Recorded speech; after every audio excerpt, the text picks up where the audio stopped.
Hey again, guys. You know what I like to do on a Monday after work? I like to look at some baseball cards. I was watching a video by Vintage Sports Shack, and he does a segment on "Don't Be Stupid," which is a great segment.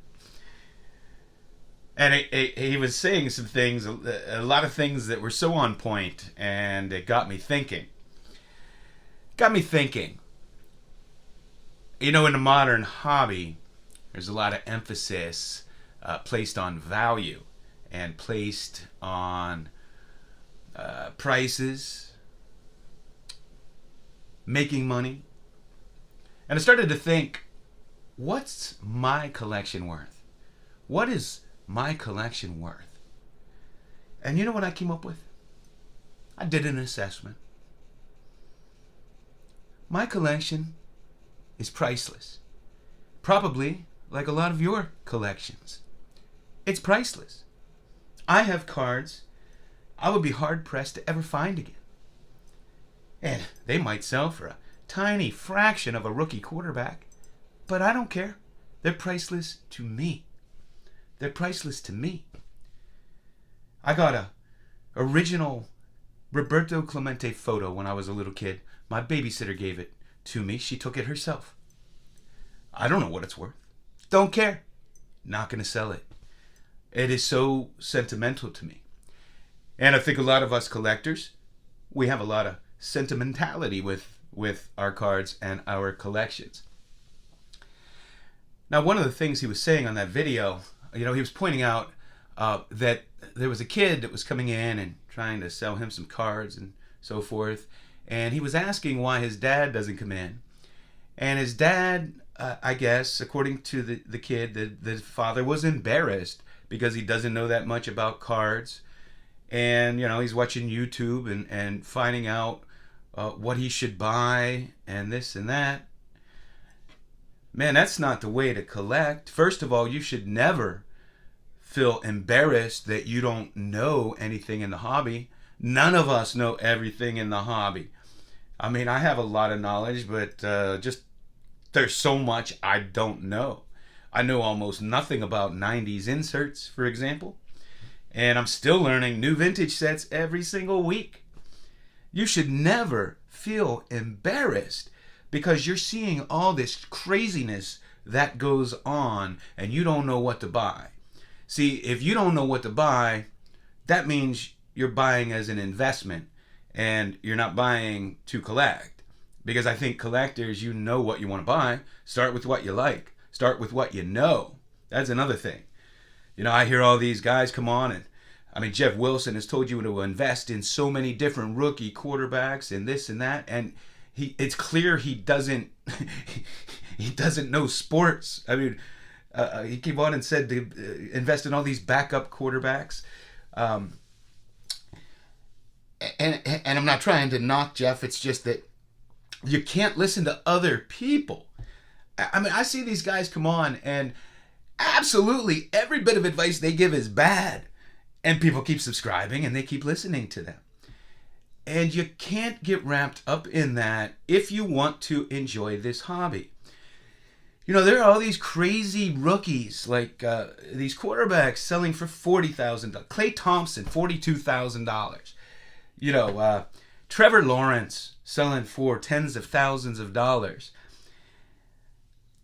He's not even sniffing the Hall of Fame right now. What has he done so far to warrant these kinds of money? My advice to anybody who had one of these rookie quarterbacks that's been in a league 3-4 years and you can get $40, $60, $80, $100, $120,000 for their cards, you know what I would do? I would send it to a premier auction house.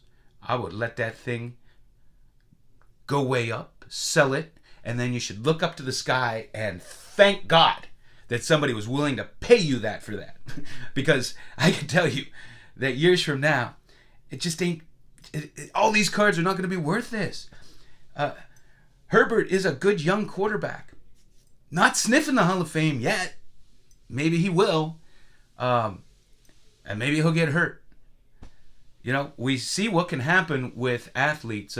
Antonio Brown was He held 15 all-time records while he was still playing, and then just lost his mind. What are his cards worth now? We have the current situation, and I don't know any details. I only know what I heard with Wander Franco. Will his cards be worth anything? You know what always does keep their value? Any Babe Ruth, any Mickey Mantle, any Ty Cobb, any Honus Wagner, any Bill Russell, any Jim Brown, those kinds of players. But man, if you can get, there's if you can get $120,000 for one of these guys that's been around the league a few years, let's take Kyler Murray. Is Kyler Murray going to the Hall of Fame? Not yet, he ain't. And if you can get, I don't know, $20,000, $30,000 for his card, do you think anybody will care about him unless he comes on stronger, which could happen? A lot of guys blossom. But, they'll tell you to invest in some player because he's going to start this year. And maybe he has a good year. Teddy Bridgewater has had a good year here or there. Geno Smith had a great year last year. I want to tell you something. If somebody's telling you to load up on his cards because he had one good year or something, it's like back in the day with Chad Pennington. He looked like he was going to be a star, and then nothing. Trevor Lawrence could end up being a David Carr type of a player, or Jake the Snake Plummer, who they were good quarterbacks, played on some bad teams, and really never did anything. Why don't you go look up their card prices? The people that are paying these prices are not collectors. They are either groups of investors, they are trust fund babies who need something to do, or they are billionaires and they can speculate on this. It's fun for them. And if that's the case, God bless them. Go do what you want to do. It's your money. And it's your money if you want to go try to pay $10,000 for these things, or buy a box of Fleer basketball from the 80s for $15,000. That's your prerogative. That's your prerogative. And there are a lot of people that encourage you to do that, or at least pretend like it's cool to do that and it's a good idea to do that. And you have to be careful who you're listening to. Because I literally never see a video with proof of anybody that says, hey, I took these guys' advice and I just bought myself a Tesla. I just bought myself a mansion. The people that make money in the hobby tend to make it more slowly, smaller margins per purchases. Every once in a while you get lucky. You got a card at a good price. You found it and somebody was willing to sell it to you way undervalued. Or, you pulled some great card out of a pack and it skyrocketed. And you could go pull a pack today and maybe a card out of a pack today and maybe it sells for $1 million. But that's, kind of like the lottery. We know the odds of winning the lottery, and most people that play the lottery every single day will win nothing. They just lose money. And if you're going to be in this hobby, and that is your mentality of the gambling, and that's what you enjoy, then I'll go ahead and do it. But, I don't think we should be teaching our children that this is what the hobby's about. And I see all these little kids making videos now, going around and trying to get one over on people and trying to get that card and make deals. And the other thing I wanted to mention with this pricing stuff, I don't know if you've noticed this, but what I've noticed a lot of is, aside from those big auction houses with people buying those cards, we don't know who they are. And I know there was a lot of selling to their friends to jack prices up so they could get more the next time. I know that went on. But what I see in person, or even on a lot of videos, is trading. We did it. Somebody will make a video saying I made $30,000 on this deal, or I did a $30,000 deal, and they're trading. It's all paper. It's all money on paper. And anybody who is, understands money or investing or whatever knows that money on paper ain't money. I mean, you might have a lot of equity in your home, but go try to buy a cup of coffee at Starbucks with that equity. Can't do it. In fact, it might be more of a liability because you got to take care of that house and spend more and more and more as time goes on until you sell it. Then where you're going to live. But that's another discussion. So anyway, this video just sparked this because what he was saying is, come to me. I'm honest. I'll tell you what to buy, what to. I'll give you advice. I'll help teach you. And on YouTube, there's a lot of us like that too. We've been around. There's so many great collectors. We have YouTube channels that specialize in just about every facet, not just about every facet of the hobby. And until I see somebody, until Jeff Wilson starts, every card he tells you to buy goes up and up and up and up. Until that happens, I wouldn't listen to these guys. I just simply wouldn't do it.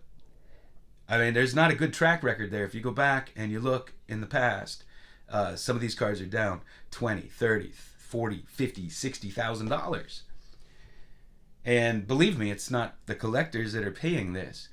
Collectors will pay up for a 52 mantle.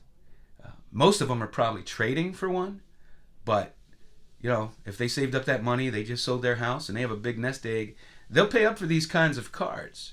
But I don't think that you're seeing too many of them spending that money on total speculation. Total speculation. So, again, I am always trying to just warn people who are new to the hobby and reason with younger collectors to be careful and be careful who you listen to. Be careful who your idol is. Be careful whose autograph you want. Because we put a lot of people on pedestals and a lot of them fall off pretty quickly. And that's what I have for you. Thanks for watching.